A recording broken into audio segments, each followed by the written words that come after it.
Terus ngeten kula cerita sithik tentang ilmu sing sering kula utarakan. Di antara kitab yang dipakai guru-guru kita sing dilanggengi Mbah Mun Maus niku kitab Ihya. Kula dari sekian cerita Ihya yang paling kula kenang niku bahwa ternyata Allah itu andaikan boleh dibahasakan niku cara berpikir itu dalam bahasa tafsir disebut tanazul. Tanazul niku wong ben kaya orang kebanyakan. Saya ulang lagi supaya orang itu kayak orang nopo kebanyakan. Ada dua ahli neraka yang dipanggil, yang satu ditakoki, "Cung ning neraka piye rasane?" "Syarru makan, mboten enak Gusti." Terus mbek pangeran diken balik, "Ya wis kono cung mlayu balik nang neraka." Niku tiange lari kencang, sekencang-kencangnya. Semangate seneng ambek kon balik ning neraka. Ditakoki mbek pangeran, "Lho cung kon mara neraka kok seneng?" "Kula nu pun kapok Gusti, kula nu nyesal ketika di dunia nak jenengan utus niku lelat-lelet. Niki kula tobat dengan bukti dikan jenengan teng neraka kula mlayu." Lha nu pangeran akhire haru wong kok semangate mlebu neraka kaya ngono. Mergo diperintah pangeran. Nggih, dados niki ijazah jenengan akan mlebu neraka jenengan sing semangat nggih. Karena zaman ning donya sering diperintah Allah mboten napa? Semangat. Nah niku kemungkinane dibarno, kemungkinane dipanggil. Lah tiyang niku terus dipanggil mbek Allah. Ya wis kaya wong apik. Tak kongkon nurut tenan, semangat tenan, terus dikan mlebu swarga. Nah niki ijazah pertama nggih. Dinaken mlebu neraka sing napa? Semangat. Sing kedua niku dipanggil niku plengakan lelat-lelet. Kados kula diutus Gus Mus niki nelpon. Nelpon kula mboten purun akhire ning Bika jare matur Gus Subak. Turuti ya, aku diamuk Bika jare Bapak. Dados niki melibatkan sekian pihak untuk memaksa saya datang ke mriki. Repot wong kempek niku. Repot nyen repot. Mugi-mugi di sepuro ngoten. Yang kedua niku diken mlebu neraka malih ku lelat-lelet, ndelok pangeran mboten semangat. Ditakoki mbek pangeran. "Kenapa kamu tidak semangat?" "Saya itu tidak pernah ngira jenengan yang baik sudah masukkan saya ke surga, kemudian jenengan nyuruh lagi saya ke neraka. Saya tidak pernah mengira engkau itu seperti itu." Terus Allah nggih, "Ana indadzoni abdibi." Ya wis ra apa-apa, swarga ya swarga. Ini dua ijazah untuk sampean supaya bisa masuk napa? Swarga. Terus kita ndak pernah tahu napa Gustofa ngundang kula nyenengno wong akeh ganjaran, napa meksa wong alim dosa, mboten ngerti kula carane. Karena dalam ilmu usul fikih, kembali ke usul fikih, kula nu gadah khazanah kathah tentang debate pangeran kalian nabine. Kathah, mboten satu dua contoh di beberapa kitab tafsir. Suatu saat kula sering cerita niki, suatu saat Khalilur Rahman Ibrahim itu kedatangan Israel. "Kamu mau apa? Mau matikan jenengan?" Kata Nabi Ibrahim, "Harra'aital khalil yumitu khalilah." Mosok aku kekasih pangeran dipateni, mosok orang yang dicintai membunuh yang dicintai. Orang yang mencintai seseorang kemudian membunuh yang dicintai. Ndak ada itu.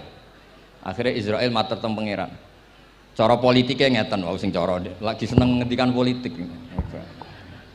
Wani kiai lengser jare beliau. Ono. Nak kula niku ahli tauhid wis pancen kodok kodare ngoten mawon. Dadi mboten berpikir ruwet-ruwet. Terus Israel kan mboten biasa logika, kayak kan malaikat itu SOP kan, mboten biasa logika. Akhirnya matur pangeran, kata Ibrahim, "Masa kekasih bunuh yang dikasih, masa yang mencintai bunuh yang dicintai." Tapi Ibrahim baru sadar ngadepi pangeran gitu, lebih pinter. Terus kan ketika Allah fakullahu, katakan ke Ibrahim, "Harlo aital khalil yakrohu ayal ko khalilah." Mosok jari seneng aku kok ketemu aku rawani. Jari seneng kok rawani ketemu. Lah niki sampean nak kepengin mati, monggo ngake ilmu sing niki. Wong jare seneng pangeran kok rawani ketemu pangeran. Seneng seneng ketemu. Ibrahim seneng sakit. Yo mati saiki ra apa mati saiki. Terus kedua niki cerita karena ini pondok ilmu. Orang harus biasa pakai logika usul fikih. Politik juga gitu. Nak kiai politik rawan kena syubhat. Tapi nak wong soleh ra oleh politik, kowe ridho dipimpin wong fasik-fasik kabeh. Ya, buatan ngerti, bahasa bener di pokoknya ngoten. Yes, itu memang logika usul napa? Fikih. Logika usul napa? Fikih. Ketika Nabi Adam badhe didamel, niku materinya saking bumi. Pertama sing diutus Jibril. Jibril ambekan qabdatan minal ardi, segenggam bumi. Saya mau bikin Adam, materinya dari bumi. Setelah datang ke bumi mau ngambil ista'adzat billah. Maksudnya ista'adzat billah, a'udzu billahi minka, saya berlindung Allah dari kamu. Antasinani. Kalau dengar Gus Tofa dari ahli nahwu terus kula niki tak goleki tenan pancen syanahu mun mutaaddi bi nafsi. Mungkin nek dibuli ku antusinani kok panjang nanti cerita. Saya ndak ingin bagian dari saya diambil, kok aku bolong. Iku cara bumi itu sudah masalah. Terus akhirnya Jibril kembali, ya Allah, dia berlindung kepada engkau maka saya lindungi. Allah membenarkan Jibril, Mikail juga sama. Tapi ketika Israel, ini Israel itu masalah memang. Ketika disuruh ngambil bumi, buminya ista'adat billah, tetap diambil. A'udzu billahi minka antasinani. Saya berlindung Allah supaya kamu tidak melukai saya, menciderai saya dengan mengambil bagian dari saya. Kata Israel, wa a'udzu billah alla unaffidhu amroh. Saya juga a'udzu billah diperintah Allah kok tidak kasil. Kudu kasil. Lah saya tidak tahu yang benar istilahnya Jibril apa istilahnya Israel. Terus memang sudut pandang. Makanya dulu ketika banyak pondok putri itu kiai-kiai kuno dulu itu menentang. Alasannya nggih, nak bojone jelas khawatir kiai ini kecobaan itu jelas. Tapi banyak kiai itu nggih khawatir tenan. Kecoba fitnatin nisa. Tapi ketika logikanya dibalik, apa kamu ridho para perempuan-perempuan muslimat itu tidak dapat pendidikan apa? Agama, hanya karena orang soleh tidak punya nyali, tidak punya peduli mengajar. Tapi kita saged diwalik. Ustaz-ustaz sing mani pas-pasan niku kowe ridho nak kecoba. Sampean milih mana? Ridho kecoba apa ridho bodoh? Nah, logika-logika usul fikih ini yang kemudian dipakai Wali Songo. Dipakai Wali Songo kemudian membiarkan sekian tradisi yang insya Allah itu salah sebetulnya. Tapi tidak sebanding dengan asmane Allah Subhanahu wa taala. Misalnya begini. Nggih niki dirungokno mawon. Sampeyan ra paham mboten napa-napa. Sampeyan nak ra paham wis anggap ae tawadhu. Sepantese wong awam yo ora paham. Nak paham dadi kiai. Terus biasa mawon sampeyan nak ora paham aja tersiksa. Umpamane jenengan mboten kiai kok kon paham. Nak sampeyan pinter kados kula mestine ora ngrungokno, semangate hasud. Terus rivalitas perkara. Nah, cara Mbah Mun nak cerita ngoten, dhisik ke zaman bodoh iku angger kiai mbok cucuk. Bareng padha kiai niku koyok saingan. Niku pun sunatullah ndak bisa dihindari, niku pun sunatullah. Terus kembali lagi ke logika usul fikih. Niku dipakai oleh Wali Songo. Ngeten ada cerita ini rungokno nonton. Itu sudah saya cek di beberapa riwayat termasuk di Musnad Imam Ahmad. Ada orang, ini bukti teorinya Wali Songo itu benar. Wonten tiyang gadah kesalahan. Niku dokumen kesalahan niku maddul basar, sepanjang mata melihat. Wes ngoten jumlahnya 99 bok. Kayak apa banyaknya? Per bok maddul basar, sepanjang mata nopo melihat. Ketika dia ditanya Allah itu kalau tanya demokratis. Adzolamat kakatabati. Jangan-jangan malaikat saya sentimen. Kalau kamu jelek ditulis, kalau baik enggak? Enggak Gusti. Afalaka udhurun. Jangan-jangan kamu saat salah itu punya alasan. Enggak Gusti, ya memang salah.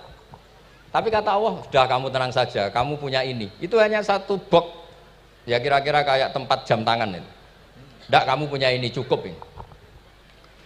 Terus malaikat tanya, ya Allah, apa artinya, apa ngefek itu kalau ditimbang tuh, kejelekan sebanyak itu dengan satu box jam. Orang ini juga bilang, Gusti sudah tidak usah ditimbang, nggak ngefek itu pasti kalah. Tapi setelah ditimbang menang yang satu box kecil tadi. Karena di situ ada la ilaha illallah Muhammadur Rasulullah. Jadi malaikat diancam sama Allah, kamu berani tidak mempertimbangkan nama saya? Apapun banyaknya box itu dosa itu tidak saya. Kalau ini la ilaha illallah itu nama saya. Kamu berani tidak mempertimbangkan nama saya? Ya tidak berani Gusti, ya harus dimenangkan. Nah itu Semalane kok pengajian ini ya ono ikhtilatur rijal wan nisa, tapi baru kayak ngaji di sepuro. Ya aja muni halal tapi ya aja muni terus gak ono faedahe. Sepuro. Di sepuro insyaallah. Karena kalau nuruti harus steril halal tuh kayaknya ndak bisa. Terus di situ ditutup fala yaskulu ma asmillahi taala syai'un. Dibanding asmane Allah taala sesuatu itu ndak ada nilainya. Pasti menang Allah taala. Sehingga banyak ulama ngendikan kowe nak berdosa, bersalah maca iki-iki. Dan kalau Anda dosa misalnya catatannya satu box terus di bawah ada astagfirullah, malaikat ditanya sama Allah, "Kamu berani tidak mempertimbangkan nama saya disebut di situ?" Nah, saya ini ribuan orang yang ngundang, saya berani mengabaikan. Bareng ana wong ngaku mbah ya mbah tenan wae. Ya terus ngoten. Kowe wani gak mempertimbangkan Gustofa sing mantune Mbah Maimun. Ya. Semoga cara pandang malaikat nanti seperti itu. Tapi nanti kalau malaikat cara pandang, mbah kok tukang meksa putu. Itu mbah model opo. Nah, saya ini sudah ngalah satu kali. Berikutnya logika kedua yang insya Allah terbangun di kalangan malaikat, yaitu mbah ora oleh meksa napa putu. Ning dinggon mbah yang baik putune dolanan di barno. Ini ora. Putu lagi asik-asik dolanan. Rene. Kon nyapu. Nah, itu udah jenis mbah yang baik. Terus kula suwun lah ngaji usul fikih yang serius karena itu menjadikan kita bermartabat. Kulo niku sering lepas jenazah tangga-tangga kulo nggih penggene delok TV, nak bengi nggih ngelamun, ngayal sugih, kadang yo ngapalo tikus sing liwat dhuwure saking ora ana penggawean. Tapi kulo nang lepas jenazah ini orang baik. Sampai bojone protes, "HP opo lho Gus, angger bengi iku mau ngelamun ngitung tikus liwat, ngitung apa." Terus kulo matur, ngitunge aja ngono, ngitunge tarokal ma'asiya. Wong ning omah itu artinya tidak dugem, tidak nglakoni maksiat. Itulah yang menjadikan usul fikih itu ilmu yang sangat terhormat. Coba kalau Anda jadi pakar usul fikih kayak saya, mengkaji betul usul fikih. Orang tidur semalaman jangan bahasakan tarokat tahajud, wa tarokal witro, wa taroka qiyamal lail. Tapi bahasakan taroka zina, wa tarokal ghibah, wa taroka kada wa kada minal ma'asi. Keren buatan? Keren. Kalau kamu udah ahli usul fikih maka kiai kok amen turu. Kiai kok guyon suwengi. Lu kiai guyon sungi itu melawan kiai itu ustaz juga manusia karena bengi itu ya kepen nonton tapi kan buatan pantes akhirnya korbannya santri ini dijak guyon gak jelas lah apel neng rodo ya ora pantes ngelawan nafsu itu berat caranya ya dilalek-lalek no guyon itu lah muka-muka malaikat kabeh ahli usul fikih nganggep ngono iku perlawanan terhadap keinginan apa maksiat.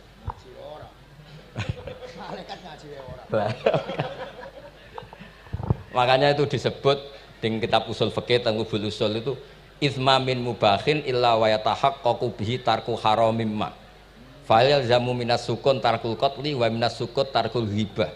Tidak ada sesuatu yang mubah kecuali saat Anda lakukan, saat itu juga Anda meninggalkan keharaman. Maka sebetulnya mubah ini punya nilai yang luar biasa yaitu tarkul haram atau tarkul ma'asi. Jadi sawangane sampean nang omah kukar-kukur, mlebu metu, kukar-kukur meneh, mlebu metu, bariku turu angop, ngorok. Nah, semoga malaikat ini al-usuli sehingga ngitung itu hadza tarokal ma'asiya kullaha. Hebat. Ini orang yang tinggal napa? Maksiat. Tapi nak malaikat itu jenis rada ekstrim. Alumni kempek, suwengi ra tahajud ora witir, ku alumni opo? Mulane kalau niku ngaji usul fikih terus supaya diperdengarkan ke malaikat. Supaya teorinya pakai usul napa? Fikih. Jadi kalau melihat kita melakukan mubah niku dihitung tarkul napa? Ma'as. Nah, ini pentingnya ngaji. Kula nate ditanya sama seorang dosen. Gus, masa iya Quran yang katanya mutu semutu-mutunya kemudian ada ayat kulu washrobu. Mosok urusan mangan, nggak usah disuruh orang juga makan. Terus kualitasnya kulu wasrobi itu di mana? Terus kalau jawab, terus soropan yang penting wopo, rapat utawa seminar. Nggak ada rapat, nggak ada seminar itu kamu nggak mati. Tapi kalau nggak makan itu mati. Penting mana? Ya penting makan. Lah iya, jadi orang itu lupa kalau sesuatu yang seserius itu karena menjaga nyawa, yaitu makan. Terus karena makan tuh hal yang murah dianggap biasa, itu bahaya. Sehingga sebetulnya yang kita bisa jadi wali lewat hal-hal keseharian tidak bisa jadi wali karena tadi. Saya punya hadis, ini mudah sekali untuk Anda jadi wali. Bahkan di atas wali lah. Inna woha ta'ala layar do anil abdi.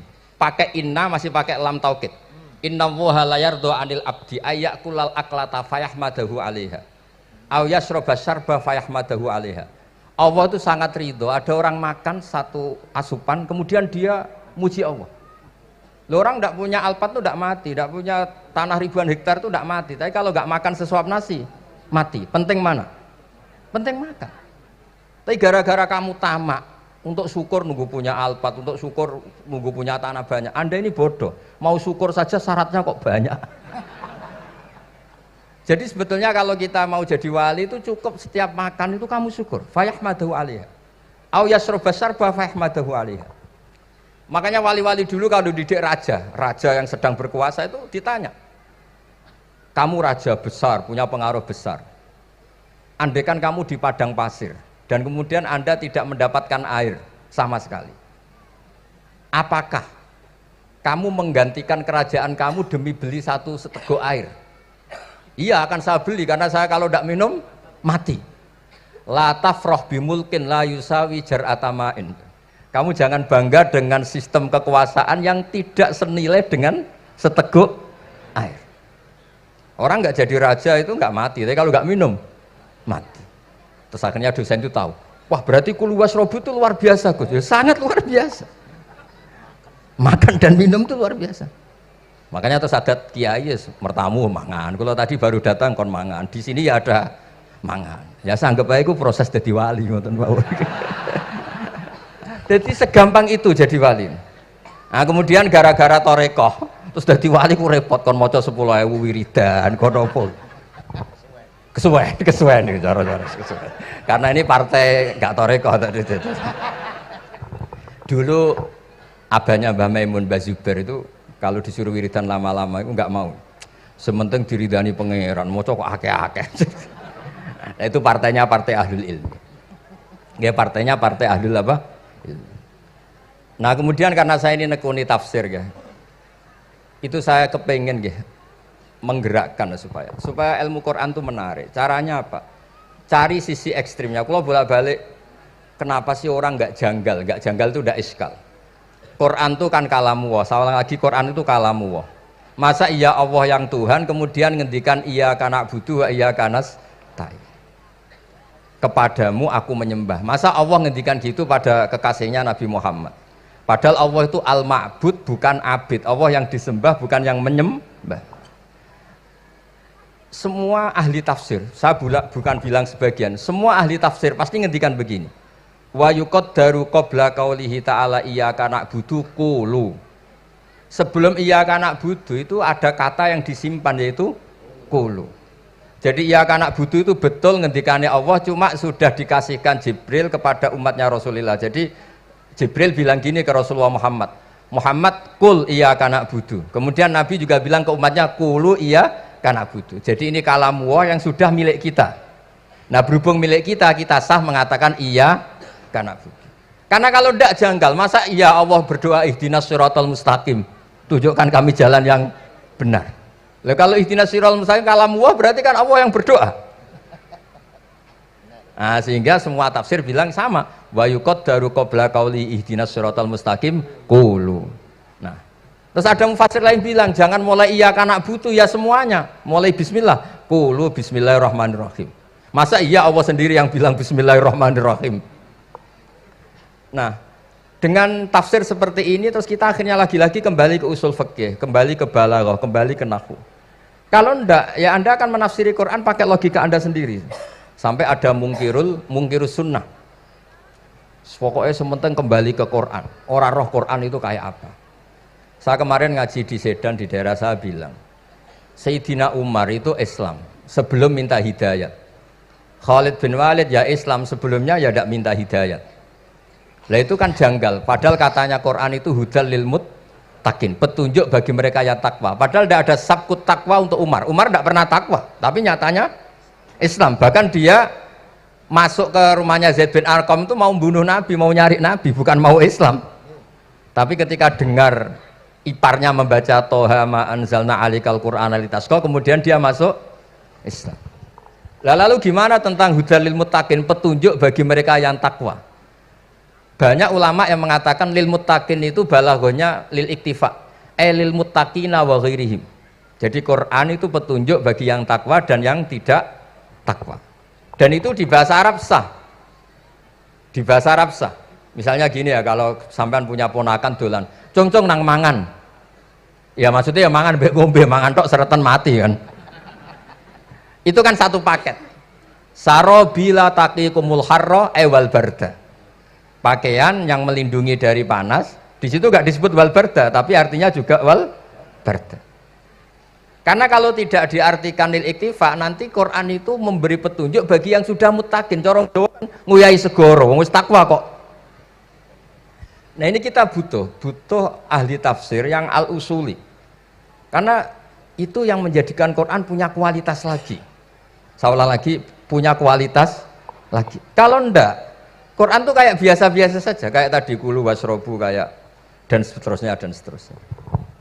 Jadi kalau suwun barokahnya hormat sama orang alim kados Ki Akil, Ki Siras dan tenaga keluarga mriki. Orang menghidupkan logika ilmu lagi. Jadi kalau seneng lah nak dalam Gusmus ahli ilmu mboten krana niat fakir mboten. Biar sampean ngerti lah kalau ngadepi ahlul ilmi itu pun mboten level. Ahlul ilmi itu kalau punya logika itu tidak bisa dibantah. Saya beri contoh sekian contoh yang nyata yang diajarkan Rasulullah SAW. Nabi itu pernah mau dipermalukan orang karena Nabi ngendikan la adwa wala tiarata, tidak ada penyakit menular. Terus ada orang iseng kok onta yang kena kudisen itu dijejerkan yang waras ikut kena kudisen. Terus orang ini tanya, ya Rasulullah ini tadi sehat, tapi kena onta yang kudisen ikut kudisen. Nabi tanya lagi, faman a'dal awal, yang kudisen pertama ketularan siapa? Wah itu dari Allah ya, maksud saya seperti itu. Jadi ada terus orang-orang kafir itu cara berpikir aja alal alihata ilaha wahida inna hadza lasyai'un ujab. Muhammad ya tentu mereka masih jangkar. Muhammad problem kita ini banyak. Kalau Tuhannya satu tidak cukup. Ada problem kredit macet, ada problem macam-macam kan, utang piutang macam-macam. Kalau Tuhannya satu tidak cukup. Kita butuh Tuhan banyak karena problem kita banyak. Lalu Nabi mengajarkan mereka apa logika yang dibangun. Kalau kamu jadi buruh, kemudian majikan kamu banyak, semuanya merintahkan kamu bingung enggak? Ya bingung. Tuhan kamu itu majikan kamu, kalau banyak-banyak perintah semua kamu yang bingung. Ya sudah mat Tuhannya satu saja. Itu disebut wa daraba masalah rajulan fihi syuraka umutasakisuna wa rajulan salamal lirrajul. Nah, sekarang itu kita ini mulai kehilangan fatonahnya Rasulullah SAW. Nabi dulu itu kalau nerangkan ilmu itu logikanya gampang sekali. Logika yang dibangun tuh gampang sekali. Ada orang cerita, ya Rasulullah saya ini ada sekian anak saya, yang paling saya cintai satu. Apa saya boleh melebihkan yang paling saya sayangi dalam pemberian? Nabi jawabannya itu tidak langsung jangan enggak. Apakah kamu berharap bahwa mereka semuanya baik ke kamu? Iya, semuanya saya ingin baik ke saya. Ya kalau gitu jangan. Kan tidak fair kita mengunggulkan yang satu, melebihkan yang satu, sementara kita berharap semuanya baik. Itu tidak fair kata Nabi. Jadi dulu Nabi itu, terus ini yang cerita fikih. Dulu Ahlul Madinah itu mangga, itu masih pentil sudah dijual. Pentil dijual harganya 2 juta. Masa iya pentil harganya 2 juta? Karena dengan asumsi sudah jadi mangga. Tapi ketika Nabi datang di Medina dan penduduk Medina itu abkhosna sikailan, orang paling buruk dalam pertimbangan dalam jual beli. Nabi cara ngendikan itu unik. Aro'aitum lau annallaha yamna'us samra fabima yastakhillu ahadukum mala akhi. Kalau pentil ini ternyata kena angin terus kemudian tidak jadi buah, lalu kamu nerima uang 2 juta itu atas nama apa?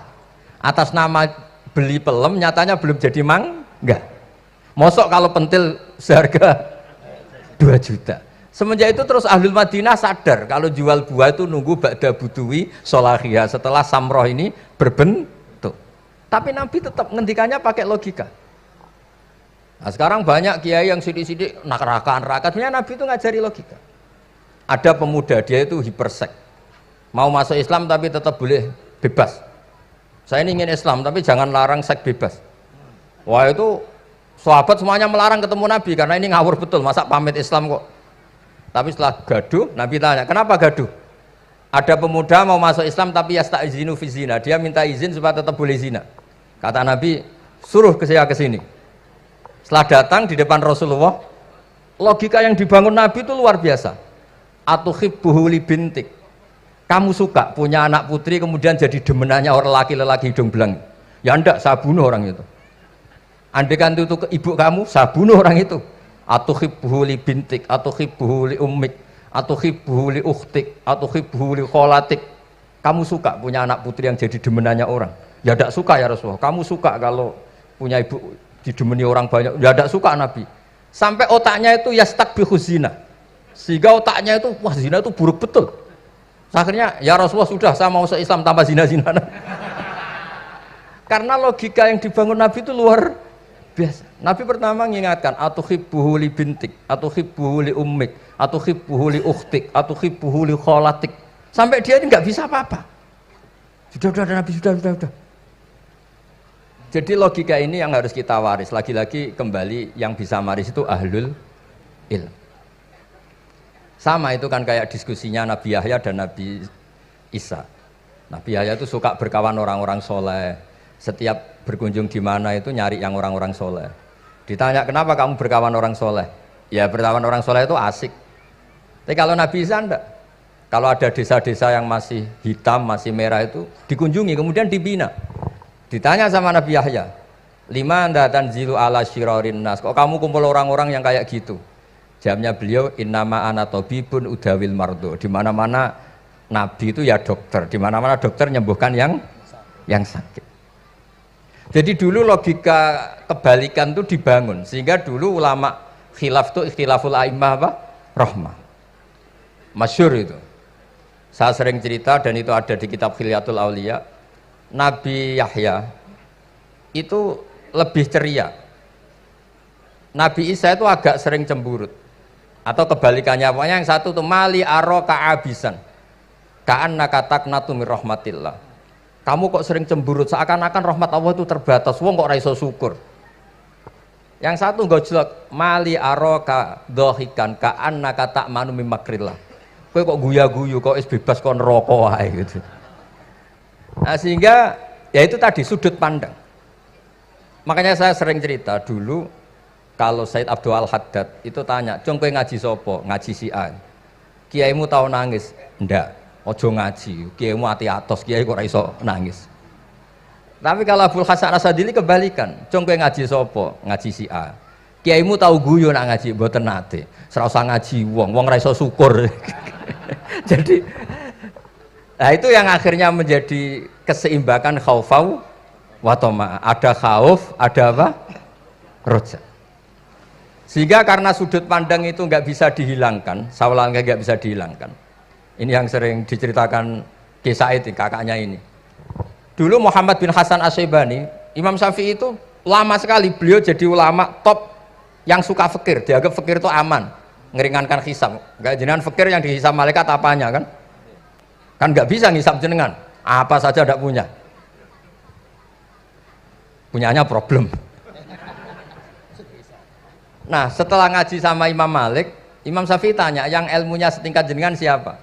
Kata Imam Malik, sebetulnya Abu Hanifah, tapi orangnya sudah meninggal. Tapi ada muridnya, namanya Muhammad bin Hasan Asy'ibani. Kamu ke sana, dari Madinah ke Irak. Dulu tempatnya di Baghdad. Setelah di Irak, Muhammad bin Hasan Asy'ibani itu kalau ngitung uang tuh di meja. Emasnya itu banyak, uangnya banyak, dihitung di meja. Malah kaget. Saya ini gedeng kiai, kedunyan ini ketemu kiai, kedunyan. Enggak, karena Muhammad bin Hasan Asy'ibani itu wali, kamu tanya, kamu heran ya ada kiai kaya? Iya. Ya sudah, kekayaan ini kasihkan orang fasik biar dipakai demenan, dipakai mabuk, dipakai ini.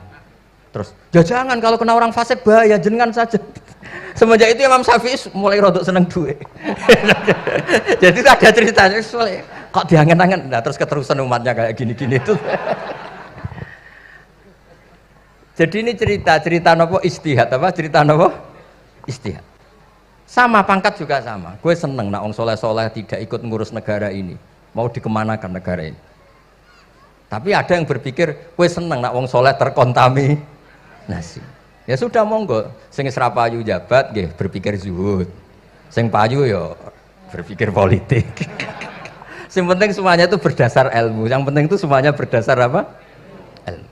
Karena ilmu ini basis yang paling diridani Allah Subhanahu wa taala. Masyhur itu di Ihya sering diceritakan Imam Ghazali, ana alim uhibbu kulla alim. Kata Allah, saya ini alim dan sangat mencintai orang alim. Karena orang alim ini yang tahu perspektif. Orang yang yang ngiranya, saya ulang lagi, yang ngiranya itu enggak ilmiah. Di depan orang alim itu sangat-sangat apa? Ilmiah. Yaitu tadi misalnya ada ayat wa min ayatihi manamukum billaili wan nahar. Masa iya tidur yang ngorok semua turunnya secara jelas kok jadi wa min ayatihi. Tanyakan ahli medis, sistem tubuh kita kalau enggak tidur itu kayak apa rusaknya? Dan toat pas-pasan ngene iki satu-satunya solusi yo turu. Bengi ngempet kepen delok dangdut, delok dugem. Barang turu jebule esuk wis bar alhamdulillah. Cara melek iman kamu seberapa? Tarikan-tarikan maksiat posisi kamu terjaga bisa kalah kan? Tapi kalau tidur sukses kan tarkul maksinya. Nah, karena tidur itu sukses menghilangkan maksiat disebut wa min ayatihi manamukum billaili wan nahar. Sampai Imam Ghazali ngendikan di makalah itu sehingga nanti ibadahnya umat ini di akhir zaman an-naumu, ibadah terbaiknya itu tidur. Nah niku mulane maksud kula ngeten lho. Sampeyan anut jalur wong alim dhewe turu ya ibadah, tenguk-tenguk ya ibadah, jagongan nggih ibadah, gojol-gojolkan ambek kanca nggih napa? Ibadah. Karena ini semuanya kul bi fadlillah bi rahmati fa bidzalika napa? Falyafrahu. Tapi kalau kamu tidak punya basis ilmu, adanya suudzon. Kiai kok jagongan guyon sewengi kiai opo? Kiai kok turu sewengi ku kiai? Karena basisnya ada ilmu. Padahal jelas ketika Rasulullah bikin urutan kebaikan, pertama Nabi ngendikan kamu menolong orang. Jika tidak bisa, terakhir Nabi ngendikan takufu syarraka anin nas fa innaha shadaqatun minka ala nafsik. Tadi beliau juga cerita di nasihat Imam Mun, idza lam tuhsin fala tusi. Kalau tidak bisa berbuat baik, setidaknya kamu tidak berbuat jelek sama orang lain. Dan potongan ini paling gampang apa? Tidur kan? Wis sampean nak turu wis ra zina, ra maling, ra ngrasani wong wis ora tusik. Nah, dengan konstruksi usul fikih seperti itu kamu tahu kualitas ayat wa min ayatihi manamukum billaili wan nahar.